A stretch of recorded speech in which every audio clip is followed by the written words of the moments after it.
October 9, 5. There is a particular kind of loneliness that cannot be touched by company.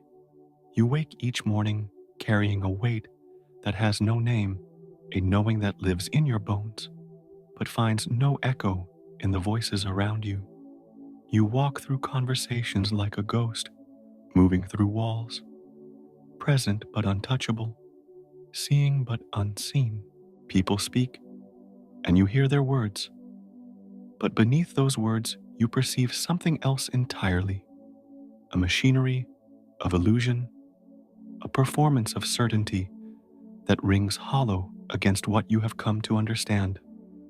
And in that gap between what they believe and what you see, you become unreachable, not because you have withdrawn, but because you have traveled to a place where most refuse to follow. The world was not ready for what you understood, and Dostoevsky knew exactly what that meant. You are not depressed, though others may name it so. You are not cynical, though you see through what they call hope. You are not lost, though you walk paths they do not recognize. What you are experiencing is something far older and more significant than modern psychology has language for. You have brushed against a truth that most spend their entire lives avoiding, and that contact has changed you in ways that cannot be undone. The conversations that once engaged you now feel like theater. The pursuits that once excited you now reveal themselves as elaborate distractions. The beliefs that once organized your world now appear fragile as paper, and you can no longer pretend otherwise. This is not illness. This is awakening. And awakening, Dostoevsky understood, is a profoundly isolating experience. You did nothing wrong. You are not broken because you can no longer participate in the collective dream with the enthusiasm others maintain. You have simply seen something they have not yet seen, and once seen, it cannot be unseen. The problem is not that you lack what others have.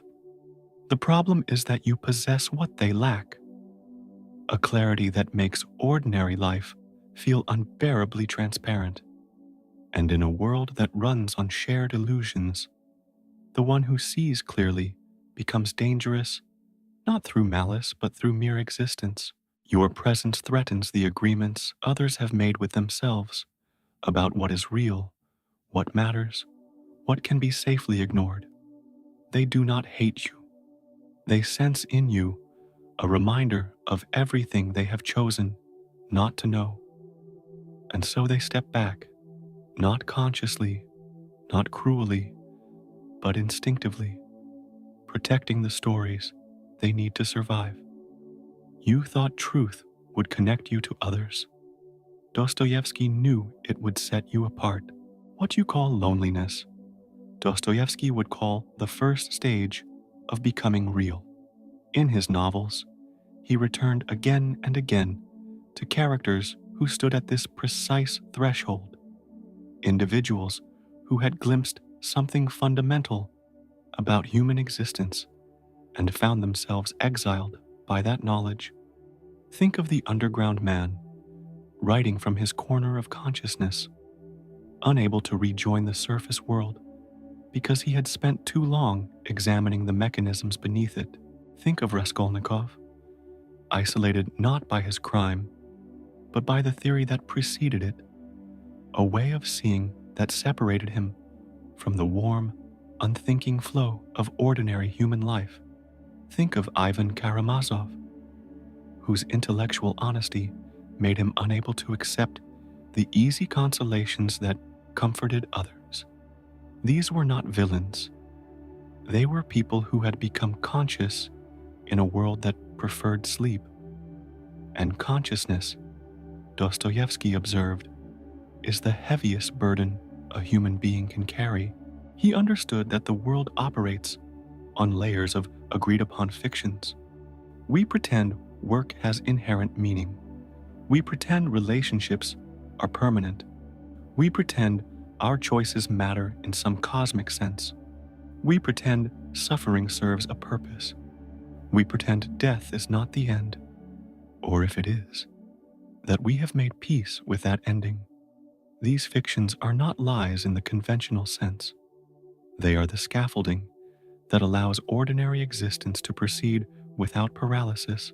Most people live their entire lives inside this scaffolding, and they are content, or content enough, moving from one supportive beam to the next without ever questioning the structure itself. But then something happens, a loss too great to rationalize, a betrayal too deep to forgive, a moment of clarity too sharp to ignore, and suddenly you see the scaffolding for what it is: temporary, arbitrary, held together by nothing but collective agreement. And once you see it, you cannot make yourself believe in it again. Dostoevsky knew that this moment of seeing creates an immediate separation, not because you judge others for their beliefs, but because you can no longer speak the language they speak. They talk about plans for the future, and you hear the desperation beneath the planning. They express certainty about moral questions, and you recognize the fear driving that certainty. They celebrate achievements, and you perceive the void those achievements are meant to fill. You have not become superior, you have become incompatible. The operating system you are now running no longer syncs with the one they are using, and there is no manual for bridging that gap. You cannot explain what you have seen because the very act of seeing it placed you beyond the realm of easy explanation. Words fail. Examples fall flat. The truth you carry has a shape that language cannot quite capture, and so you grow quiet, not from choice, but from necessity. Silence becomes the only honest response to a world that cannot hear what you would say. This is when the real loneliness begins. Not the loneliness of being alone, but the loneliness of being surrounded by people who can no longer reach you. You sit at dinners and feel the distance. You attend gatherings and watch yourself from somewhere outside your own body.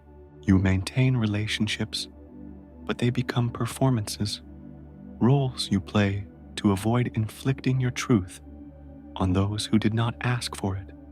You learn to translate your thoughts into acceptable language, to smile at appropriate moments, to nod when others express hope or fear or excitement about things that no longer move you.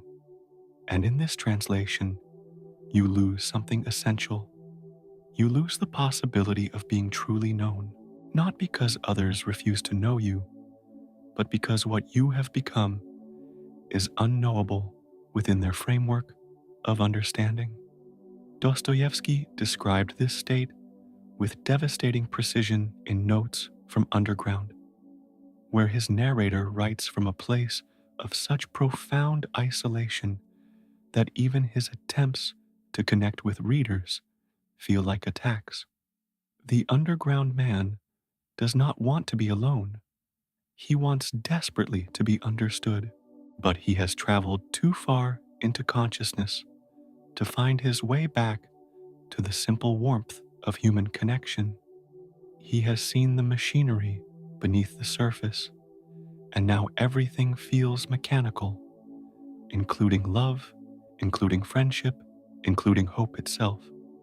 But here is what Dostoevsky also understood: what separates his vision from mere pessimism. This isolation is not the end of your story, it is the middle. It is the dark passage that every person who becomes truly conscious must walk through. The world was not ready for what you understood, but that does not mean you are condemned to permanent exile. What looks like isolation from one angle looks like incubation from another. You are not being rejected, you are being prepared.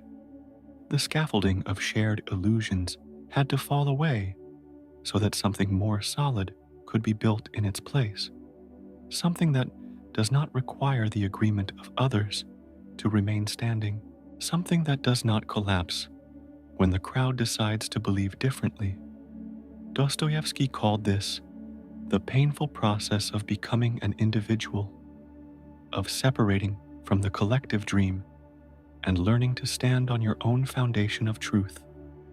In The Brothers Karamazov, Father Zosima teaches that true isolation is impossible for a conscious soul because consciousness itself connects you to something larger than social approval. The more you see through the surface agreements of ordinary life, the more you become aware of a deeper current running beneath everything. A current of suffering, yes, but also of meaning, of connection that does not depend on being understood by those around you, of solidarity with others who have walked this same path, even if you never meet them, even if they lived centuries ago, or will not be born for centuries to come. Dostoevsky believed that the loneliness of awakening eventually opens into a different kind of belonging, not belonging to a group or a belief system or a shared illusion, but belonging to the community of those who have faced the truth and survived it, those who have learned to carry consciousness without being crushed by it, those who have discovered that the weight of knowing can be transformed into a kind of terrible beauty. This transformation does not happen quickly. There is no timeline for learning to live with the truth. What you are experiencing now is the wilderness period, the time between leaving the comfortable lies and finding a way to exist inside the uncomfortable truth. Dostoevsky spent years in this wilderness. After his mock execution and exile to Siberia, he returned to civilization fundamentally changed. He had seen death. He had lived among criminals and outcasts. He had questioned everything he believed about God, morality, human nature, and he emerged not with answers, but with a capacity to sit with questions that would destroy most people. His characters carry this same capacity. They do not resolve their dilemmas neatly. They do not find peace through simple faith or philosophical systems. They learn to live inside the tension, to bear the weight of consciousness without seeking escape. You are being asked to do the same. The world around you will continue operating according to its agreed-upon fictions. People will continue finding comfort in beliefs you can no longer hold. They will continue seeking happiness through pursuits that no longer satisfy you. They will continue avoiding the very truths you cannot stop seeing, and you will feel the distance between their world and yours growing wider with each passing day. But within that distance, something is also growing, a different kind of strength, a different kind of clarity, a different kind of humanity. Dostoevsky wrote that suffering is the sole origin of consciousness, and consciousness is the sole origin of human dignity. What you are suffering now, this isolation born from seeing too clearly, is not punishment. It is the price of becoming fully human. It is what happens when the machinery of illusion loses its power over you and you are left with only what is real. The question is not how to return to the comfort of not knowing. You cannot unknow what you have learned. The question is how to build a life on the other side of that knowing, how to exist in the world without belonging to it in the way you once did, how to maintain relationships without pretending to believe what you no longer believe, how to carry consciousness without letting it calcify into bitterness or superiority or total withdrawal. Dostoevsky offered no easy answer to these questions, because there is no easy answer. But he showed, through character after character, that it is possible to walk this path without being destroyed by it. Raskolnikov finds something like redemption not by forgetting his theory, but by allowing love to reach him despite it. The underground man, for all his isolation, continues reaching toward human connection, continues writing, continues hoping that someone, somewhere, will understand. Prince Mishkin remains open and gentle, even as the world proves itself incapable of receiving his goodness. These characters do not escape their consciousness. They learn to live inside it with something approaching grace. This is what you're learning now, though you may not yet recognize it as learning. Every moment you sit with this loneliness without running from it, you are developing a capacity that most people never acquire, the capacity to exist without the approval of the crowd, the capacity to trust your own perception even when it isolates you, the capacity to love a world that does not love you back in the way you need. This capacity is what Dostoevsky meant by becoming an individual, not someone who rejects others, but someone who no longer requires others to validate their experience of reality, someone who can stand alone without collapsing into despair, someone who can see clearly without using that clarity as a weapon, someone who has been to the depths and returned not broken but deepened. You will not find many people who understand this. That is part of what you have understood. That real understanding is rare. Most connections are shallow. Most conversations are performances. Most relationships are transactions dressed up as intimacy. But knowing this does not mean you must reject all connection. It means you must become more discerning about where you place your trust, more patient about waiting for real recognition, more willing to tolerate long periods of solitude while that recognition finds its way to you. Dostoevsky believed that every conscious person eventually finds their people, not in the sense of many, but in the sense of true, one or two souls who have traveled the same inner distance, one or two conversations that reach beneath the surface, one or two moments of being seen for who you actually are rather than who you pretend to be. These moments are rare, but they are enough.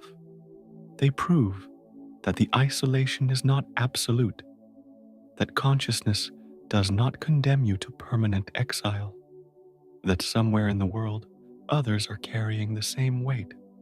Until those moments arrive, you must learn to be your own companion, to sit with your own thoughts without needing them validated, to trust your own perceptions without needing them confirmed, to find meaning in your own existence without needing it reflected back by others. This is perhaps the hardest part of the journey, learning that you are enough, not enough in the self-help sense, where you affirm your worth through mantras and mirror work, enough in the deeper sense, where you recognize that consciousness itself is the ground you stand on, and that ground is solid even when everything else falls away. Dostoevsky's characters often reach this recognition in their darkest moments. Raskolnikov in his prison cell, the underground man in his corner, Ivan Karamazov in his fever. They stop seeking external validation and turn inward, not to escape the world, but to find the only foundation that cannot be taken from them: their own awareness, their own capacity to witness, their own irreducible existence. What you are experiencing is not unique to you, though it feels desperately personal. Every person who wakes up to the machinery of illusion goes through this. Every person who sees through the scaffolding feels this same isolation. Every person who becomes conscious in an unconscious world carries this same weight. The difference is that most people turn back. They catch a glimpse of what lies beneath the surface, and they choose, consciously or unconsciously, to return to the dream. They decide that comfort is worth more than truth, that belonging is worth more than clarity, that the pain of knowing is greater than the meaning it reveals. And for them, that may be the right choice. Dostoevsky was not interested in judging those who choose sleep over wakefulness. He was interested in understanding those who cannot make that choice, who have gone too far to turn back, who must now learn to live with eyes open in a world that prefers them closed. If you are reading these words and recognizing yourself in them, then you are one of those people. The world was not ready for what you understood, and perhaps it never will be. But you are no longer living for the world's readiness. You are living for the truth that found you, whether you wanted it or not. You are living for the consciousness that chose you, even though you did not choose it. You are living for the possibility that somewhere in this existence, there is meaning that does not require the crowd's approval, connection that does not require pretense, and a way of being human that is grounded in reality rather than shared fantasy. Dostoevsky spent his entire life exploring that possibility through his characters, through his suffering, through his faith that wavered but never quite broke. He knew that the journey from illusion to truth is long and lonely and often unbearable, but he also knew that it is the only journey worth taking, the only one that leads to something real. So when the loneliness becomes too heavy, when the gap between you and others feels too wide, when you wonder if you made some terrible mistake by seeing what you saw, remember this: you are not alone in your aloneness. You are part of an invisible lineage of those who chose truth over comfort, consciousness over sleep, reality over illusion. Dostoevsky walked this path before you. His characters walked it. Others, you will never know, are walking it now.